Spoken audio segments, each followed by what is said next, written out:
Hello and welcome back to the show. Today we have the distinct pleasure of speaking with Dr. Sohini Mahapatra, an accomplished legal academic with a truly impressive scholarly journey. Dr. Mahapatra is a gold medalist in her LL.M from National Law University Odisha, where she has also earned her Ph.D. degree. She completed her undergraduate law degree at Amity Law School, Noida. Now, as an assistant professor at NLUO, she has dedicated her career to not only teaching but also to a diverse range of research interests, including but not restricted to media law, labor law, animal law, and so on. Her work extends beyond the classroom, as she has also been involved in significant research projects on the social protection of women migrant workers. We're excited to delve deeper into ma'am's interests as well as their multifaceted career, her research, and her insights into the ever evolving world of law. Welcome to the show, ma'am. Thank you so much, Kaushik. Good to be here. It's a pleasure to have you on board as well. So let's just start off quickly off the bat, and just for this first segment, we'll be discussing how you went into this ambit of law and how you completed your journey in the initial foundational years. So on my introduction, I mentioned that you had completed your BA LLB degree, sorry, from Amity Law School, Noida. What motivated you to particularly choose law and pursue your undergraduate legal studies, and how did this sort of like lay your experiences for the groundwork of your future profession and your work in your current field? Law, because honestly, if I have to say, I never wanted to do so. Actually, back when I started my graduation in 2007, and I had completed my 12th, the only options available for us were engineering and medical. And anything beyond that was considered as not an option, really. But I would have been a horrible engineer and would have been a horrible doctor. So I did not want to do either because I don't have the acumen for science. So and I was very interested in law as a profession. I mean, I didn't know exactly what came with it, but I think as a subject, it somewhere I had an interest. So that's why I chose law. And this was pre-clat era. And so for all NLUs I had to then sit for exams individually. And I did not get through the NLUs at that time. And I did not want to drop an year and again prepare for clat and appear the next year. So Amity happened because I think their advertisements work very well. So that's how I ended up. We honestly did not have as much exposure also about what kind of university it is, like the kind of exposure that I see students have now, that you do so much of research before entering into a college. For me back then, it was, I knew wherever I go to study, I would study like a diligent student. So it did not occur to me what kind of an university, how is it. But um, I had a great time at the university. I was a merit scholarship holder of my batch there at Amity also during undergrad, because I was the batch topper and my notes used to be distributed in the class. But it was a great experience of 5 years. I think above all, it gave me a lot of exposure, staying away from home, living in a hostel. And that's an experience, I think, of a lifetime. And I think from there on, it kind of set the pace for what I wanted to do in the future in the field of law.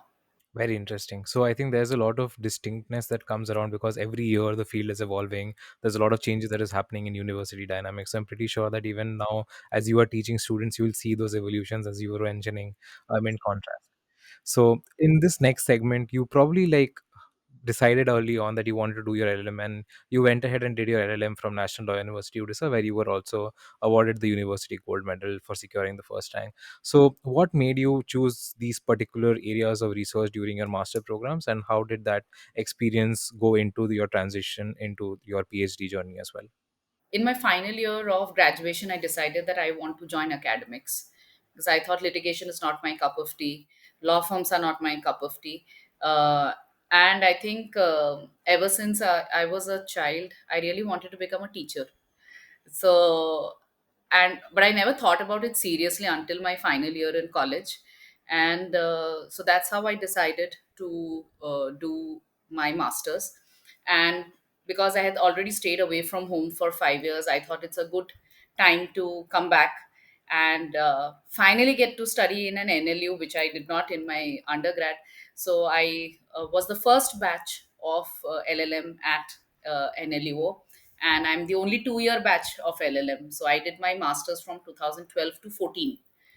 And my LLM specialization is a little interesting because, unlike eventually how it got streamlined into constitutional specialization and corporate specialization, we have a double specialization. As I think is the only batch which has an IPR and a criminal law specialization. But I think also that's because the university had just started off with the LLM program. We were the first batch, and a lot of it was dependent on external resources that could be arranged to provide a particular specialization. So I had a diverse range of subjects in my LLM, and so my specializations, like I said, in one semester it was criminal law, one semester it was IPR.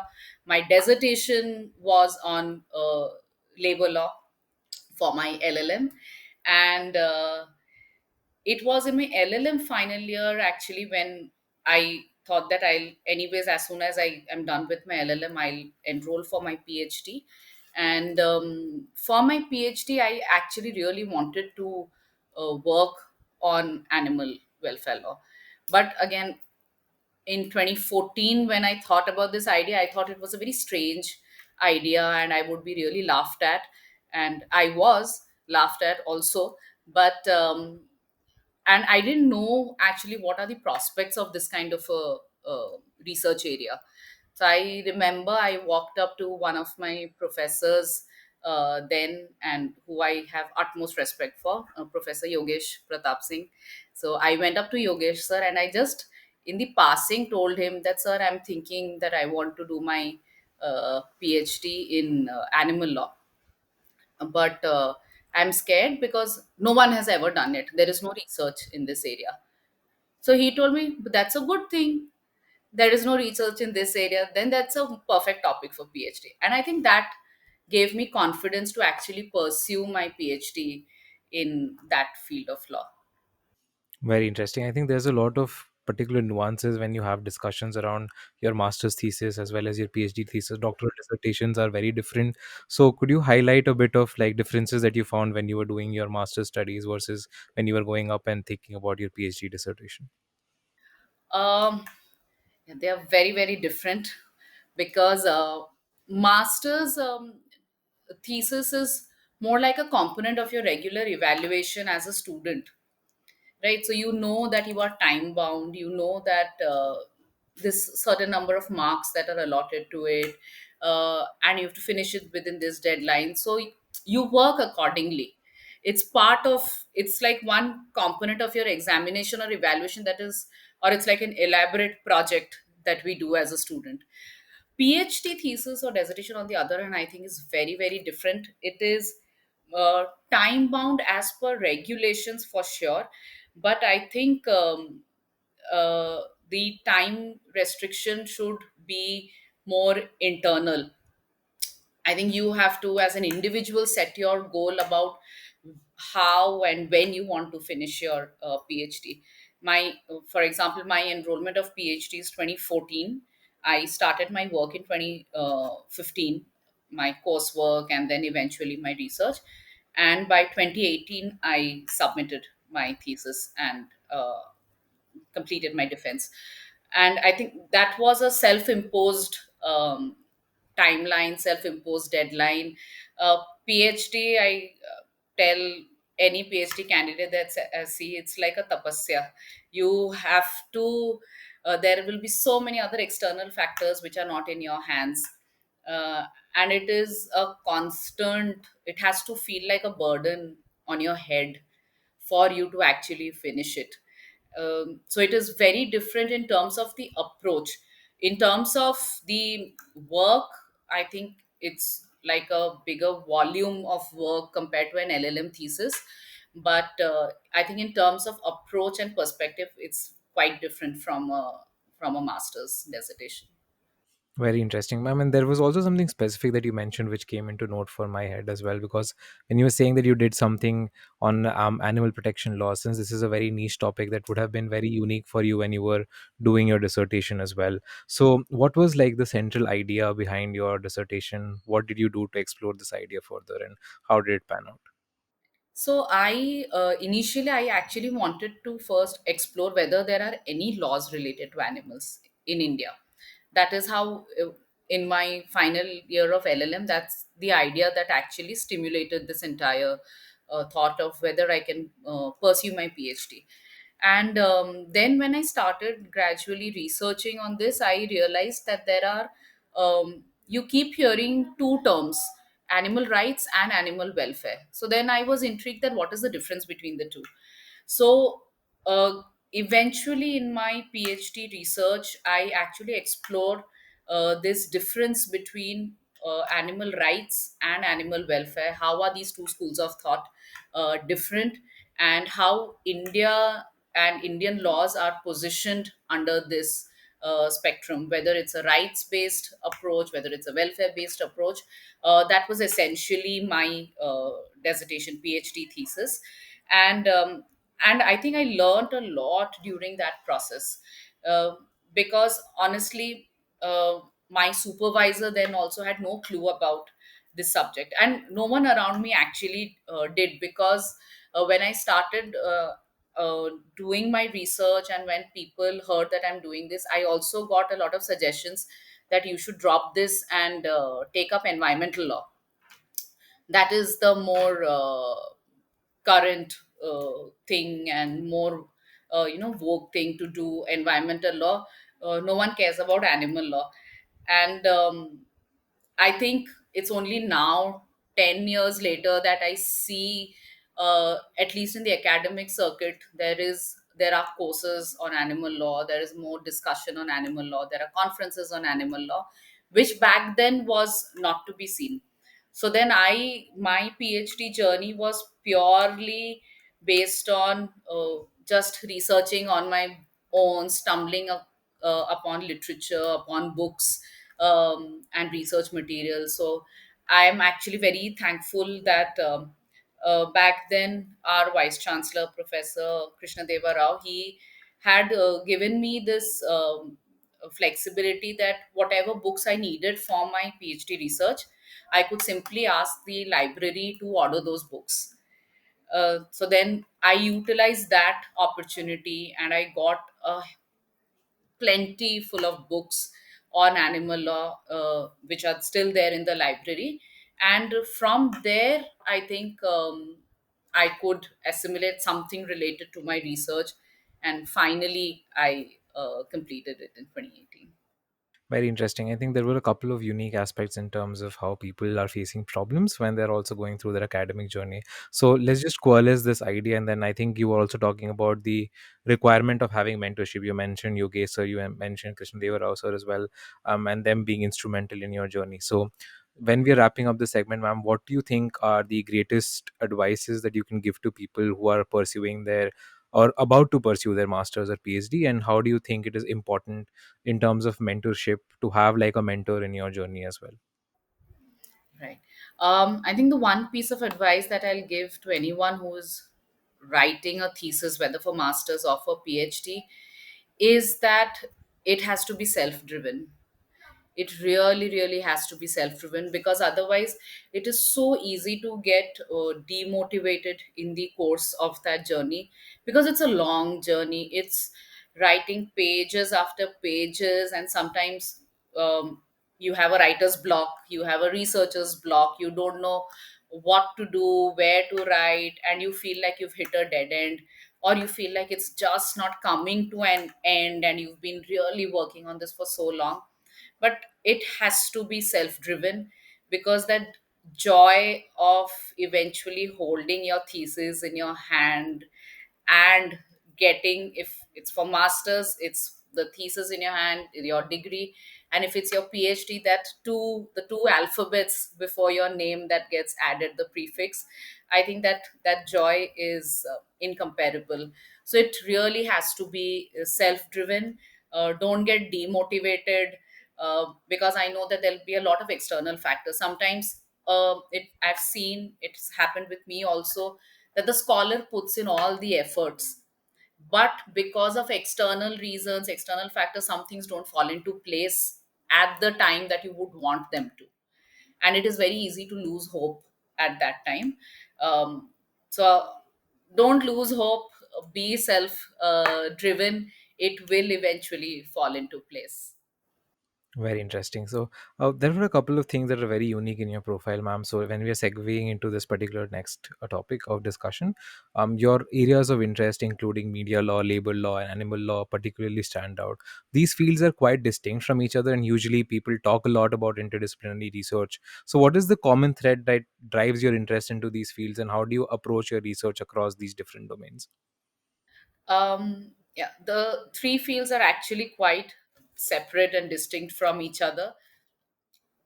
Once in a while I try to do research where some one of the two subjects, at least they have an overlap, but otherwise I like the three subjects in their own way, because no one wants to take them up, and I don't want to give them up.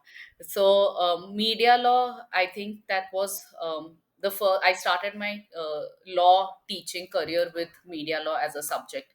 So it's an extremely special subject, and I've in 2023 I published my own book on media law with LexisNexis.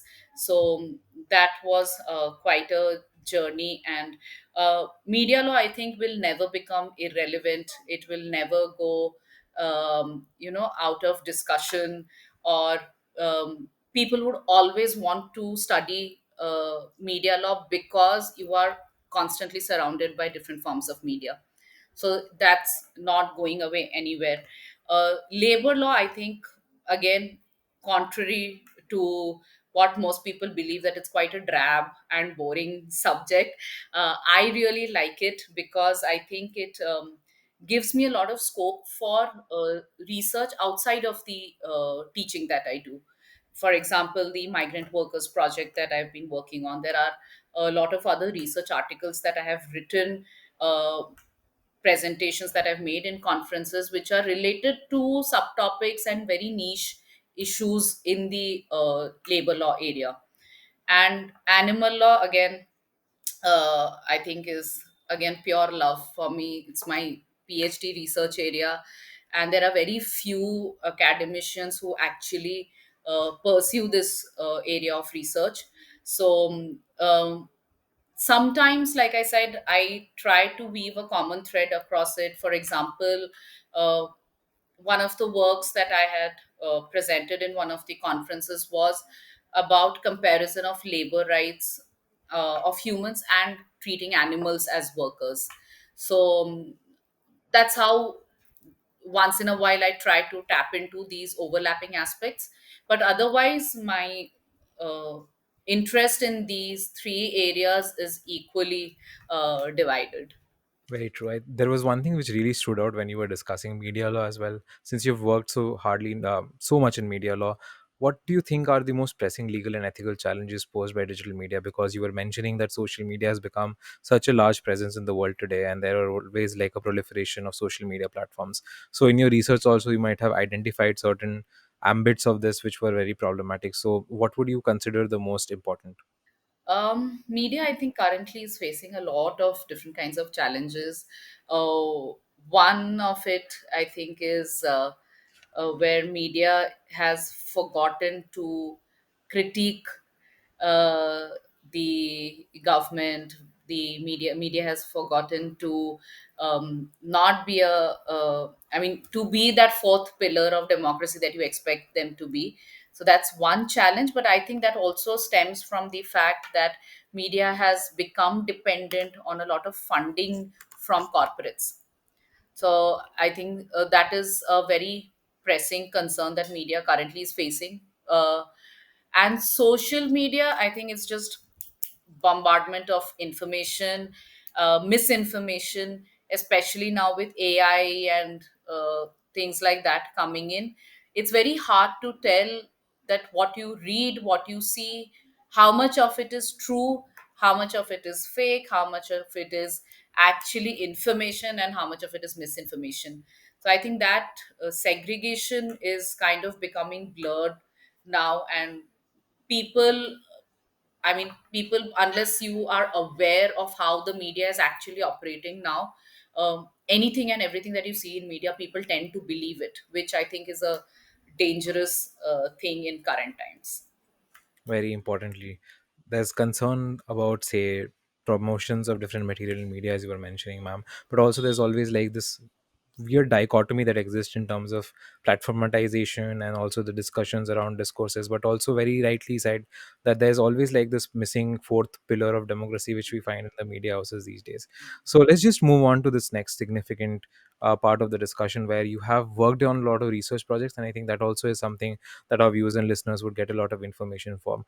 You were part of two such significant projects. One was the evaluation of old age homes in Odisha, and the second was the social mapping of migrant workers in Odisha. What was your idea behind these projects? How were you involved, and what were like the key findings and policy recommendations?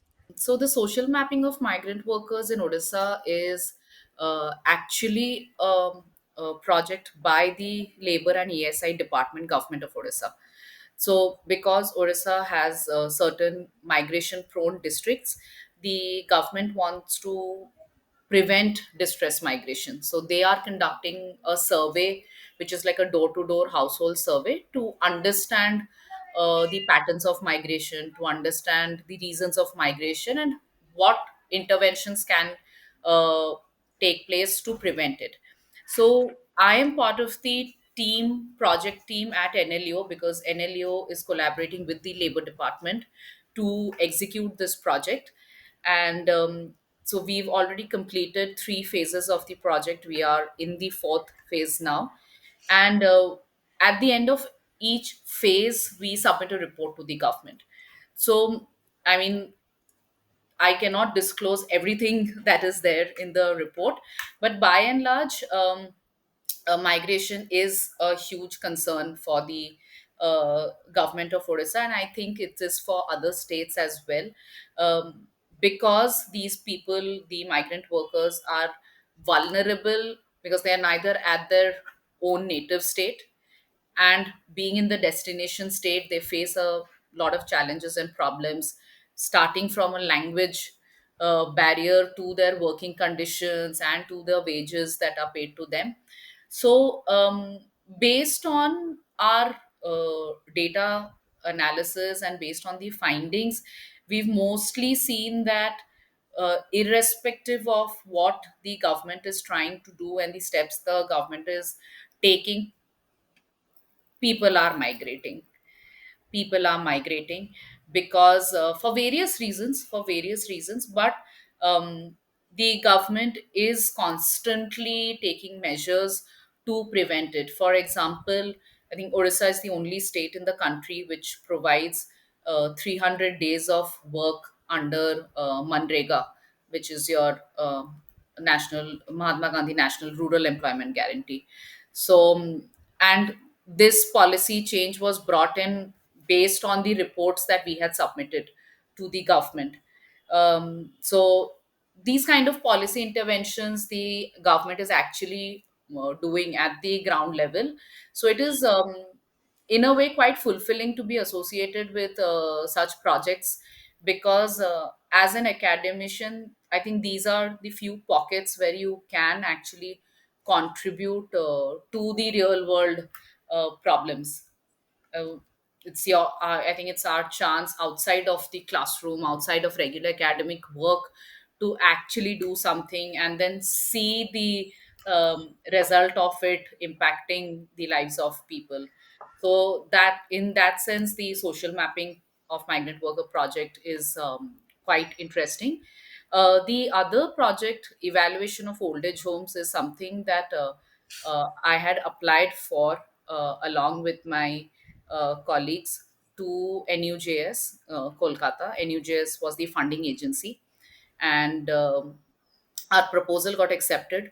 So basically, in tandem with the Senior Citizens Act, which is the central legislation, the Odisha government has a scheme for old age homes. So our project essentially did an evaluation of old age homes under these schemes and the central ministry, to see how they are compliant with the law and the schemes. What is the kind of living conditions of the residents of old age homes? What are the gaps, and what kind of changes can be brought in to improve the lives of the senior citizens in old age homes? There was a little bit in terms of, yeah, discussions around how government projects and academic collaborations are important, ma'am. So do you think that it's very significant that government projects are more and more so in terms of giving project grants to academicians or academic universities? This plays a very important role.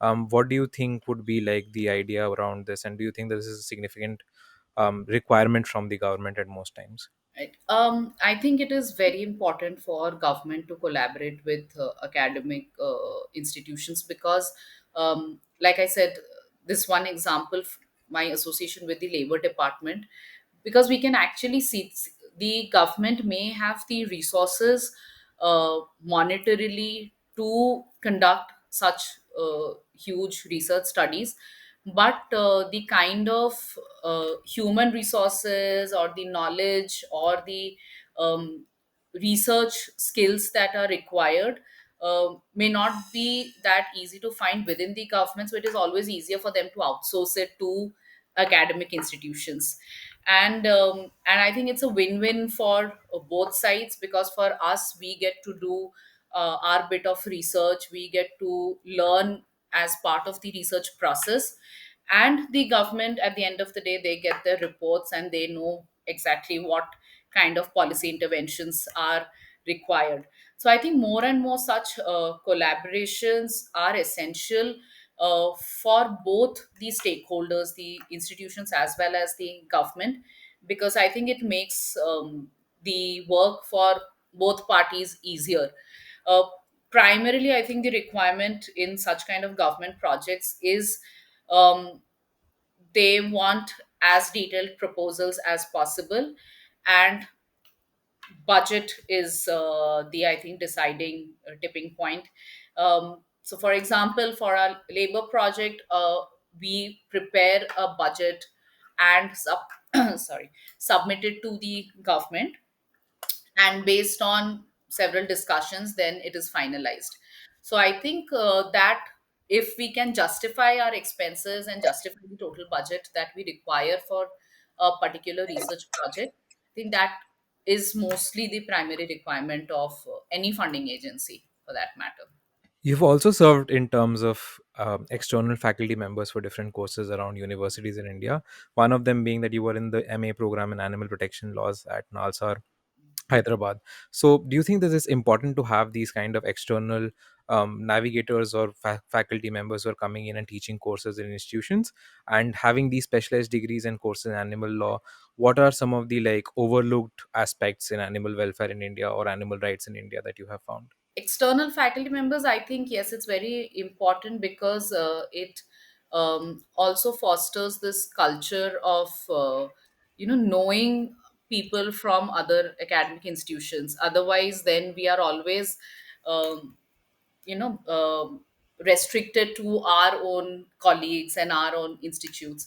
So it's always a good way to know other researchers in the field especially. So it helps in good contact building, it helps in actually learning from your peers. And secondly, I think courses like animal welfare law, um, animal law in general, are important, especially through these kind of short term courses, because they are not offered as regular courses in universities, but they are still an important part of the society that we live in.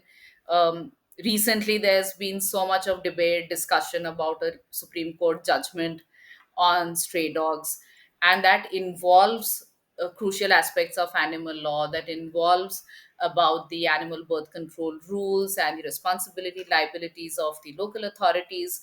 So I think these kind of courses are pertinent because they help you understand these issues around us also better. And that and when something, say, controversial or something like this, like a landmark thing is happening around you, background in some knowledge in this field is helpful in understanding the debates, the discussions, and also knowing what is the right approach and what may be the incorrect approach. In terms of research, there's always like a lot of different ambits that you explore. You mentioned that you've done a lot of conferences, paper research, as well as doing work in terms of these areas. So, when you're deciding research topics, first of all, how do you like decide upon these ideas? Do you have something that you're extremely passionate about, or is this something that is focused around current events or an identified gap in legal scholarships? What is this process like for you, ma'am? I think it's a little bit of everything. Mostly, it is personal driven. Something which is of absolute interest uh, to me personally within my broader research areas. I think I mostly pick up those kind of issues because otherwise I can't sit down to write an entire research paper on it. So mostly, if supposing I am working on, say, media law as the broader research theme, then I pick up something which is a niche area within media law. It could be a contemporary thing which is, in the news or in the discussion in the discussion of late, or it could be just something which has been there for quite some time, but I've not written or researched about it. So I think based on that, mostly I select my research topics. So it's a little bit of everything, but primarily it's personal driven. So, in terms of research, I'm pretty sure there are things that you would have vividly wanted to research more on, but are also deeply passionate about, but did not have the time, or maybe you are thinking of doing this in the future. So, is there anything that you have in your mind that you are deeply passionate about, but you have not done it yet? Do you want to pursue it in the future? There are quite a lot of such pending ideas and pending papers, and I jot them down on a paper, just basic ideas, and I think when I get the time I'll work on it. So currently there are at least three, four such things which are pending completion. Like they're all written half and half and in bits and pieces. But I think one thing which I've really been wanting to complete is a paper that I was working on sex workers. Because I think last year, or I think the year before that, the Supreme Court came up with a handbook on stereotypes and combating stereotypes. So they mentioned in that handbook that you should not be using the word prostitute, we should be using the word sex worker. So that kind of drove me to think that if we are using the term worker, uh, are we providing them with any kind of worker rights?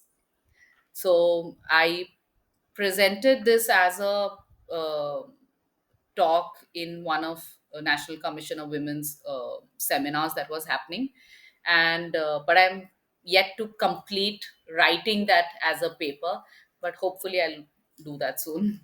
So one major facet of your life is this idea about researching and doing more. But since you're also in the teaching field, I think this next segment would be very interesting insights into how the teaching field works as well.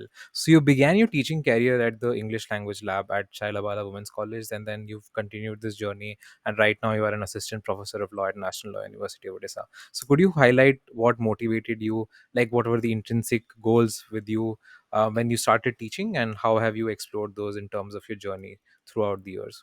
So when I started teaching, actually, so I had already enrolled myself for my PhD, and then I didn't know that whether I can immediately start teaching a law or not, and there was no vacancy as such. Also, so the English Language Lab just happened at that time for me, and I didn't think twice before taking it up.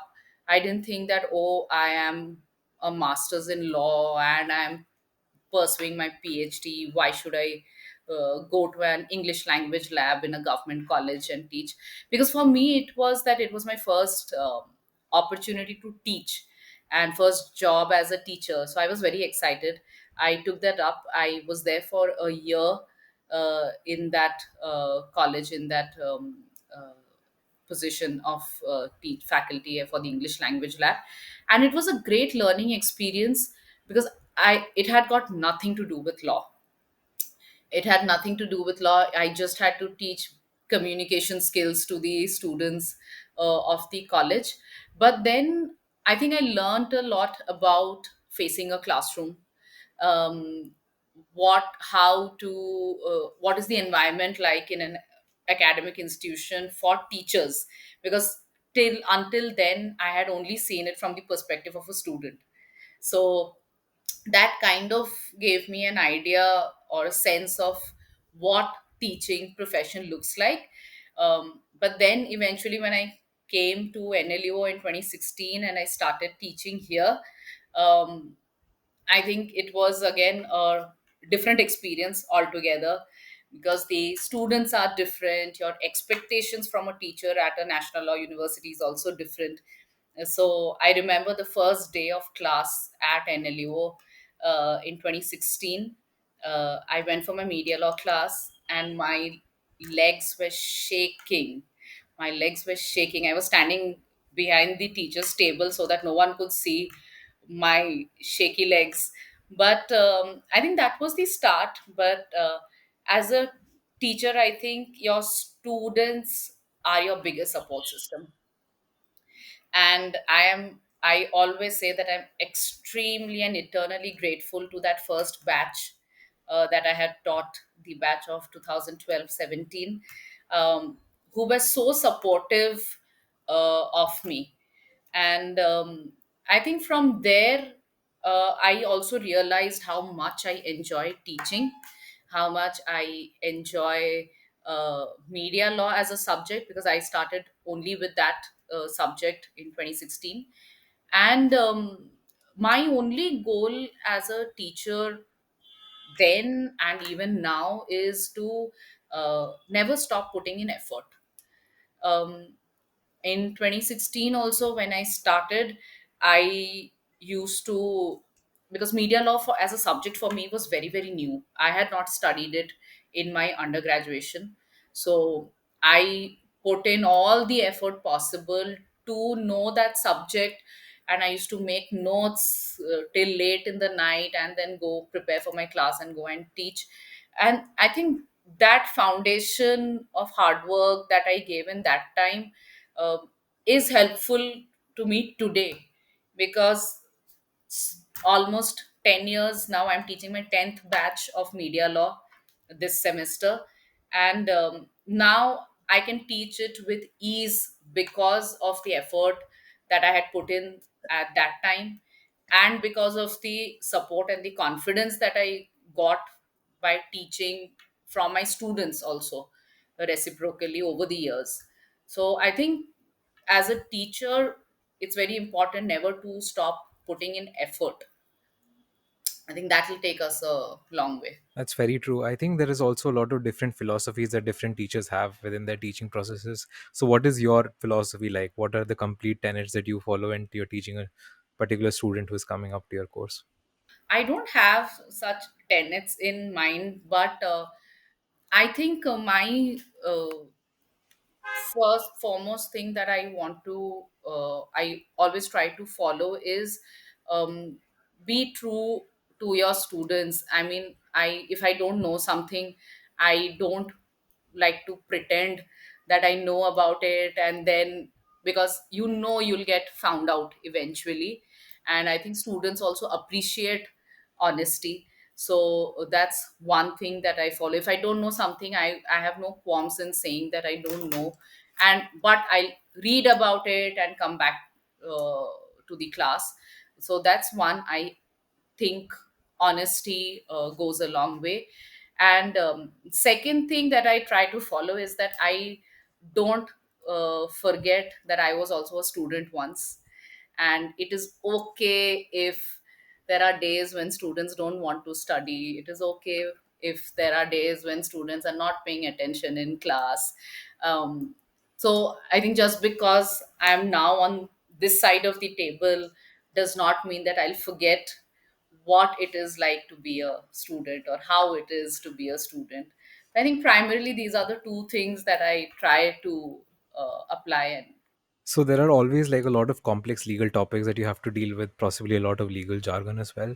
So I think engagement with students might also be something that is very important. So how do you like break down these legal concepts to be accessible for different backgrounds? Because somebody might not be that aware about certain subjects. Some students don't read as much before coming to class, to be very honest. So that might also be a very engaging issue that you might be facing. So how do you evolve with this particular problem, and then how do you completely incorporate new changes in legal frameworks for your teaching?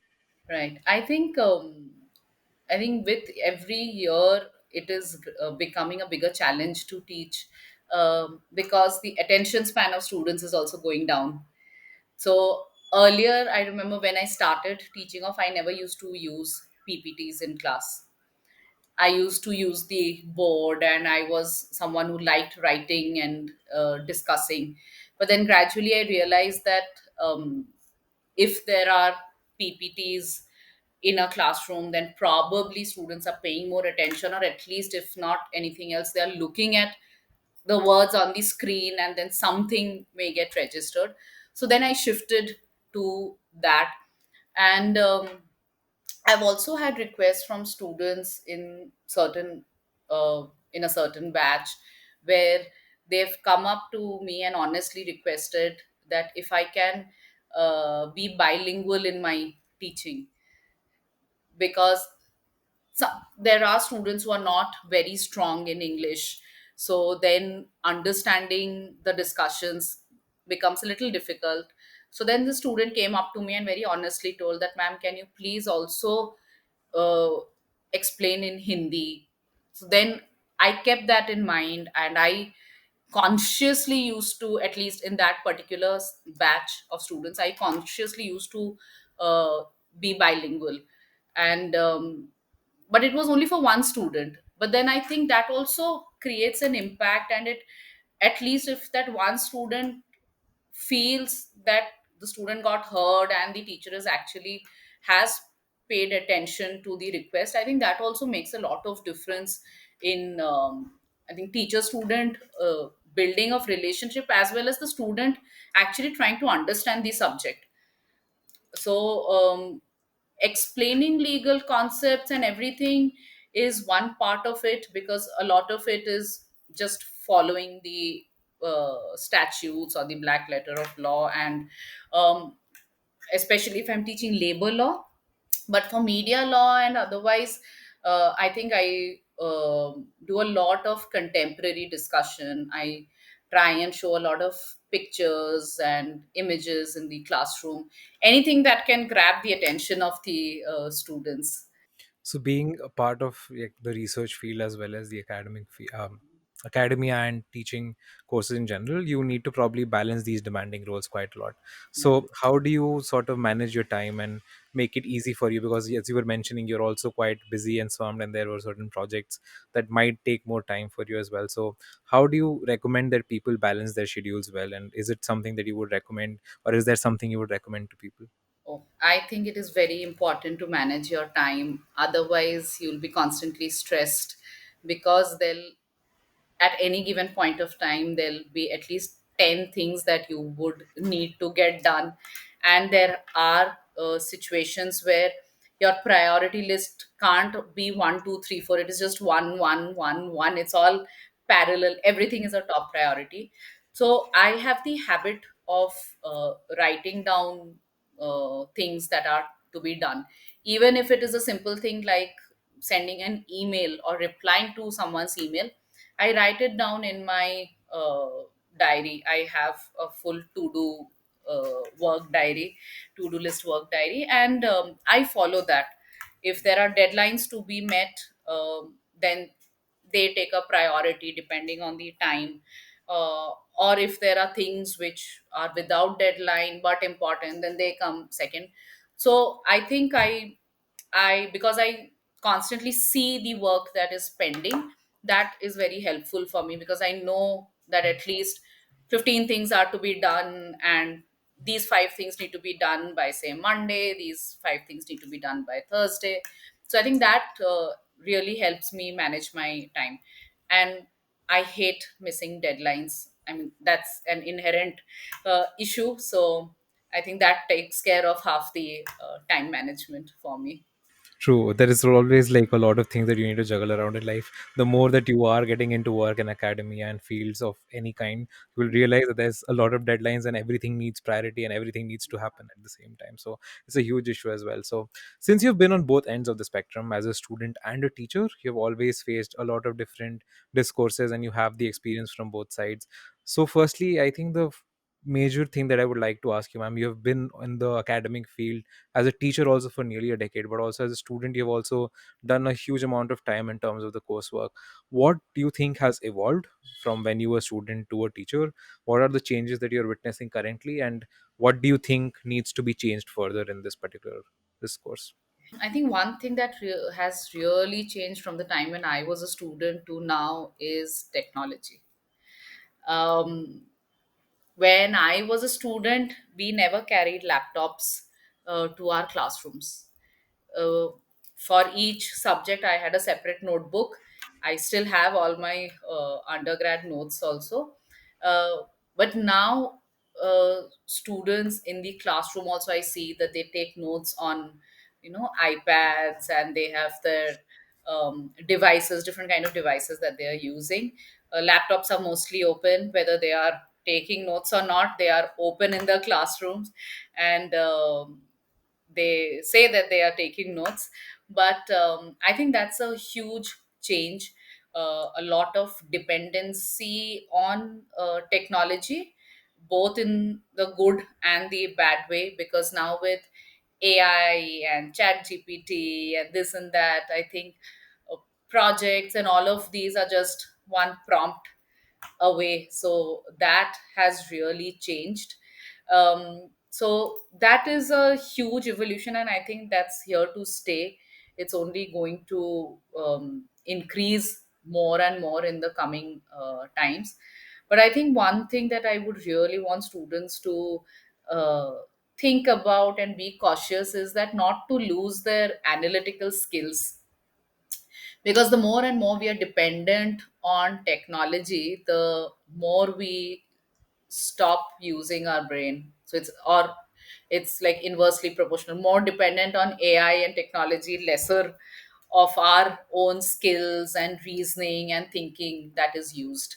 So I think that is something which I think everyone should really be careful about. Very, very true. I think there is also a lot of question points there in terms of how AI has impacted the legal field. But that's a long discussion altogether, probably not suited for a short period of time that we have left right now in this show. Last question in this segment. So, there is always like a propensity that people will have a lot of scarcity of knowledge and information. So, there would also be students who are coming around and asking you about counseling them for their future careers as well. What is the particular thing that you mentioned to them, and what are the few pieces of advice that you think would help them out a lot? One thing that I always tell to any student who comes up to me, mostly it's because they are stressed about placements. They are stressed that, oh, someone else has gotten a job. I am still looking for a PPO. The one thing that I always tell all my students is it is going to be fine. Some things take time, but eventually it'll happen. Something good will happen and things will fall into place. Sometimes all you can do is just wait and wait it out. It's not the end of the world. It's not something to get excessively stressed about. I understand that everybody obviously wants a job. You want to get placed. You see your peers are already doing well. People have education loans which they have to be taken care of, and there are a lot of other factors. uh, but I think you have to believe that it is going to be all right, because the moment you go down that slope of, or that rabbit hole of thinking that, it life is worthless and it is not making any sense or nothing good is coming out of it, I think there's no end to it. So at any given point of time, there is at least one good thing happening in your life. It could be anything. It could be a simple thing like you having a Netflix subscription. If nothing else is happening in your life the way you want to, but you have an OTT subscription, that is the good part of your life for that time. So then focus on that. So I think it's very important to focus on that good thing that is happening in your life. Otherwise, for everyone, it is easy, and the easiest thing to do is to focus on what you don't have and what you have missed out on. There's a lot of truth in that as well, because I think in my college years as well, there was a lot of chance for me to have doubts about what would be the possible career trajectories, what could be the possible inherent things that I would like doing in terms of my future or not. So I think, ma'am, you hit the nail on the head there. So since we've discussed so many serious topics now, I think it's time that we have a bit of a de-stress before we go out, and end the show as well. So I'll be asking you a couple of questions, very short answers, one word or two words or phrases, and you can give the answer to the best of your um, ideas in terms of how those things can approach you. So the first question would be, what is the most common legal myth you'd like to debunk? I think common legal myth would be that law firms are the place to be. I mean, I Very have nothing against law firms, but I mean, eventually I see people struggle there. Yeah, true. so that's one So thing. if there was any possible legal scholar that you could have dinner with, dead or alive, who would it be? Oh, that's difficult. I mean, no particular legal scholar I can't think of, but legal academician, if I had to say, um, last year, a very close friend of mine, Dr. Ananya Chakrabarti, she passed away. So if I could have that one last dinner with her, maybe. So what's your favorite legal drama or movie? Ooh, that's tough. There are plenty, but if the on the top of my hand, if I can think, I think Primal Fear is a very interesting. I really like that movie. So what's the first word that comes to mind when you're describing your own life as a law professor? Diverse, because I think in my terms of my research interests, they are quite diverse. In terms of the work that I do, they are quite diverse. So I think diverse. What's the one thing that you would like to do to de-stress after a long day of teaching or research? Watch TV. I think that's been my go-to thing since a child. I am a full. I have no qualms in being a couch potato sitting in front of a TV and watching it. So my go-to thing to watch would be, if I want to de-stress, would be Friends, the series. But otherwise, anything on TV. That's a very interesting take. So if you weren't a law professor, what would your dream job be? I would still be a teacher, if not a law professor, but a teacher somewhere, because I think I really love teaching. Well, so the most important piece of technology for a legal academic today. I think a laptop. We can't survive a second without a laptop these days, and in terms of, I think we also have to be really updated with all the other AI things that are coming up. But I think laptop is your best friend. Last question, ma'am. So what's the one book, fiction or non-fiction, that everybody in the legal field should read? Oops. Oh, read my book.